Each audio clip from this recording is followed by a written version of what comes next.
People fear death. They tremble at the thought of their last breath, of the darkness that follows, of the silence that swallows all. But when I sit with the elderly, I hear something very different. Again and again, they tell me that death itself is not the enemy. Death is quick. It is certain. It comes for all of us in time. What truly terrifies them is what comes before, the reckoning, the haunting weight of memories that press down harder than any final gasp of air. They say regret is heavier than dying. Imagine reaching the end of your life and realizing that the clock is no longer ticking forward, that there are no more years to spend, no more second chances to wait for. In that moment, the mind begins to replay the past, but not like a film of proud victories and cherished moments. Instead, it digs into the cracks, pulling up all the places where you hesitated, where you turned away from a choice that could have changed everything. These aren't mistakes. They are absences. They are silences. They are paths never walked, words never spoken, loves never pursued. And the elders who speak of them describe the torment with a clarity that chills the heart. The pain of dying is fleeting, but the ache of regret never lets go. What if the greatest tragedy is not the ending of life itself, but the realization that life was never fully lived? What if the true suffering does not arrive with your final breath, but with the echo of questions you can no longer answer? What if I had tried? What if I had dared? What if I had spoken when I had the chance? These are not questions of death. They are the questions of the living, questions that wait at the end like ghosts demanding answers. You see, when elders speak, they do not describe nightmares about coffins or shadows. They do not fear the soil or the darkness or the unknown. Instead, they describe the long hours of staring at the ceiling when the body grows weak and the mind grows loud. They describe how silence fills with voices from the past, voices of people they wronged, voices of people they loved but never told, voices of opportunities they let slip through their fingers. They tell me that the true horror of old age is not decay, it is realization. It is knowing that your life was made of choices and that some choices were never taken. Think of it. You can make mistakes and recover. You can lose money, rebuild. You can break a promise, apologize. You can stumble, fall, and rise again. But the moments you never seize, the courage you never summon, the truths you never speak, those remain forever undone. And when the days run out, you cannot undo them. They remain as sharp, unhealed wounds. One elder told me, I would rather have failed 1,000 times than lie here now, wondering what might have been. This is why regret might be worse than death, because death closes the book, but regret keeps the story unfinished. Death ends your time, but regret twists it, poisoning what little remains with bitterness and longing. And as I listened, I began to understand. People fear the wrong thing. They fear the inevitable instead of fearing the avoidable. You cannot stop death, but you can stop regret. Yet so many don't. So many live as if there will always be more time, as if tomorrow is guaranteed, as if courage can be postponed. And then, when the end finally comes, they realize time was the one thing they never truly owned. So here's the question I will leave you with tonight. What if the worst pain you will ever feel isn't in your body, but in your memory? What if the sharpest agony isn't in your final breath, but in the parade of unfinished chances that march before your eyes in the final hours? Because that is what the elderly whisper in their quietest moments. They do not fear the grave, they fear the look backward. They fear the mirror that shows them not what they were, but what they refuse to become. And there is one regret, one above all others, that repeats itself in these conversations, like a warning, like a secret they are desperate for the young to hear. It is not about money or fame or status. It is not about failing too much, but about failing to try. Almost no one speaks of it openly, but those who do confess it with trembling lips and wet eyes. This is the regret that stalks the old more than any shadow of death. And before this story is finished, I will share it with you. But once you hear it, you will not be able to forget it. It may just change the way you live, or the way you fail to live. Because the truth is simple, death is a certainty, but regret is a choice. And the elders who have walked the road to its very end want you to know which one should frighten you most. He had lived what many would call a respectable life, a steady career, a modest home, bills paid on time, no debts, no scandals. He prided himself on being careful, on never stepping out of line, on always taking the safer path. But when I sat beside him in his final years, his voice was heavy with a truth that stripped away every illusion of success. "I never lived," he said, staring past me at something I couldn't see. "I just avoided mistakes." Those words carried more weight than any sigh, more than the machines that hummed in the background. Here was a man who had done everything right by society's standards, and yet he felt hollow, as if he had spent decades not living, but hiding. He never traveled where he dreamed of going. He never confessed his love to the woman he thought about for years after she married someone else. He never took the risk of starting the business he once sketched on napkins. Instead, he chose comfort, predictability, and the approval of others. Now, at the end, all those careful decisions added up to a single haunting sentence: "I never lived." What struck me most wasn't what he had done wrong. He hadn't stolen, he hadn't betrayed, he hadn't destroyed anything. The torment came from what he didn't do: the music he never played, the stories he never wrote, the words he never spoke. Regret, I realized, is not the sting of failure. It is the silence of never trying. Mistakes fade, even wounds heal, but the void left by unmade choices grows louder as time grows shorter. And he was not alone. As I listened to more voices from the end of life, I heard the same confession echoing in different forms, through different faces. A woman who longed to study painting, but set it aside because real life demanded practical work.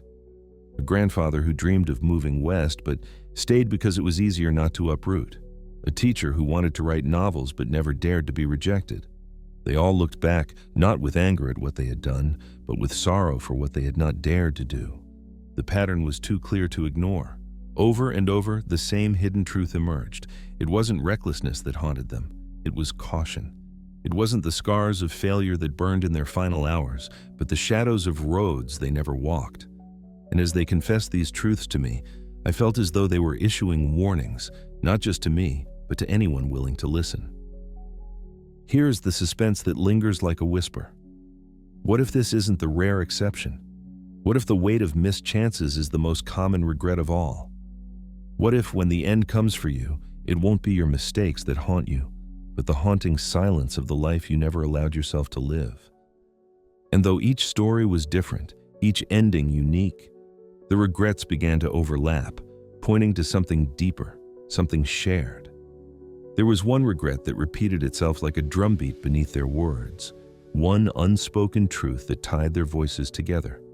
They rarely admitted it openly, and when they did, it was with trembling hands and lowered eyes. That regret, the one they could barely say aloud, was the same across the faces of men and women who never met each other, yet carried the same burden. And it is that regret, the most devastating of all, that I will reveal to you. But not yet. Because to understand why it matters, you must first hear how silence, not mistakes, can undo a life. She was a grandmother, the kind of woman whose hands were lined from decades of work, whose voice carried both warmth and command. Her children respected her, her grandchildren adored her, and to anyone passing by, she looked like the portrait of a life well lived. But when she spoke to me in the quiet of her last winter, her voice broke not over the years she endured, but over the words she never let leave her lips. It wasn't the choices about money or work, she said, eyes fixed on the window where the snow was falling. It was the things I never said, the apologies I never gave, the love I never spoke aloud.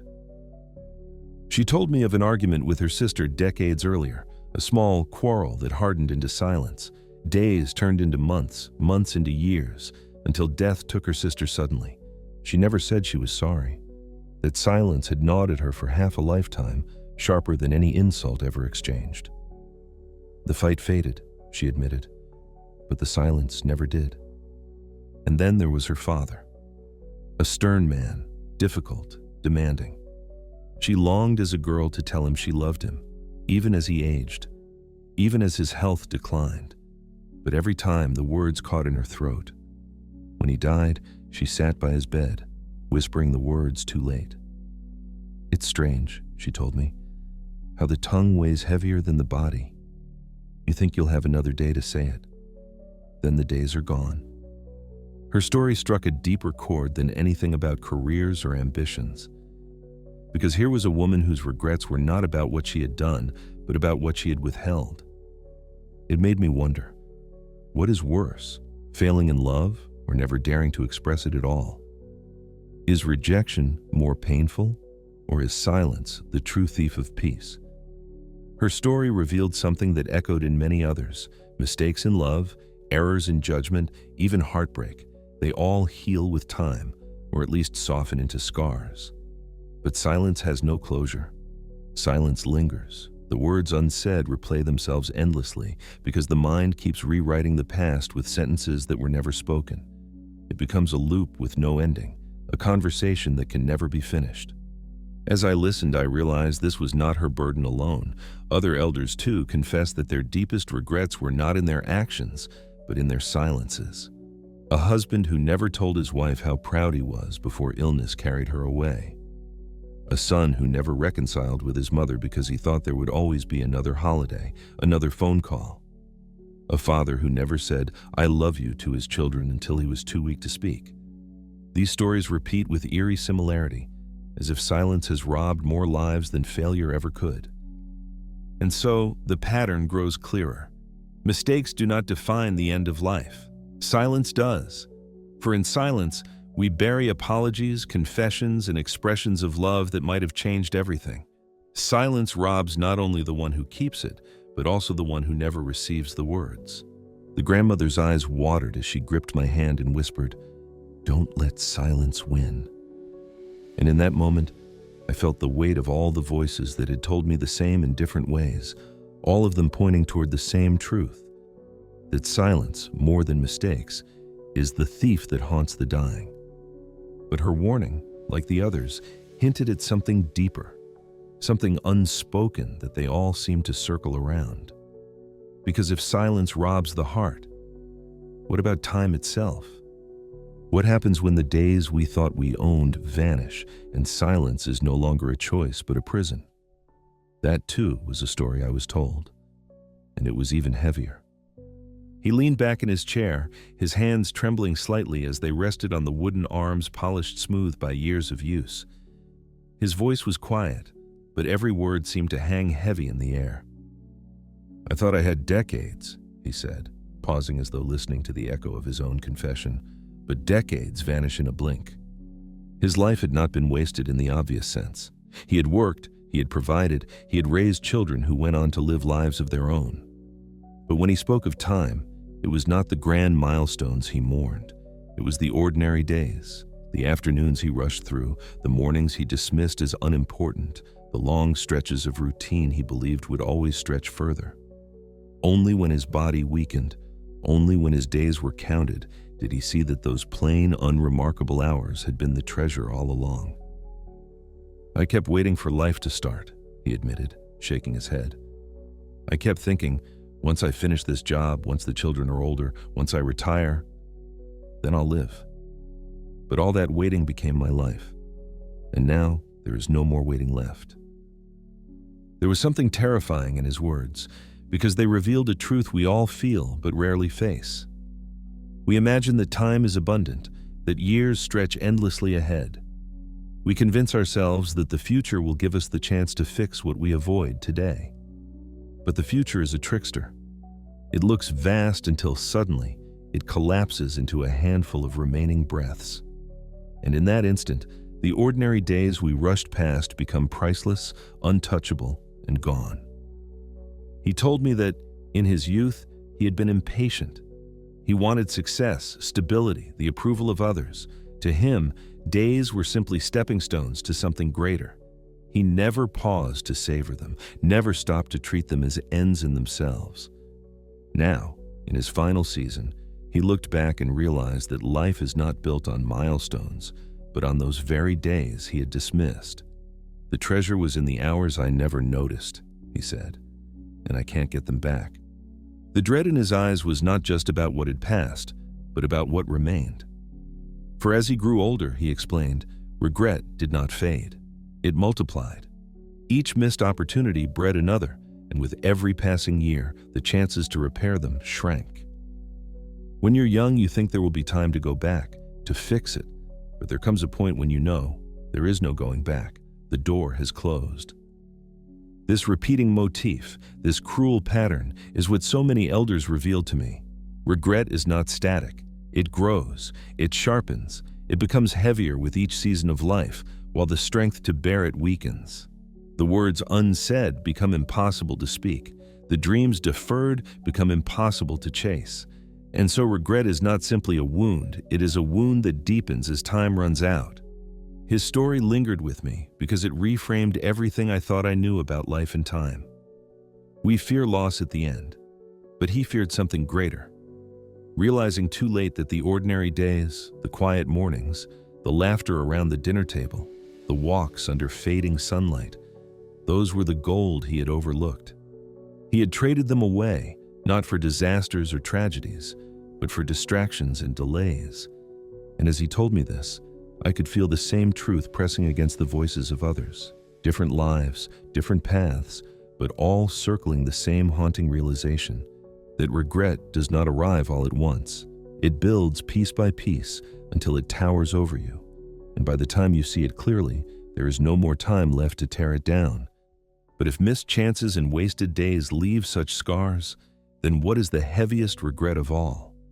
What is the one burden the elderly whisper about more than any other? The regret that outweighs silence, outweighs wasted time, outweighs every careful decision?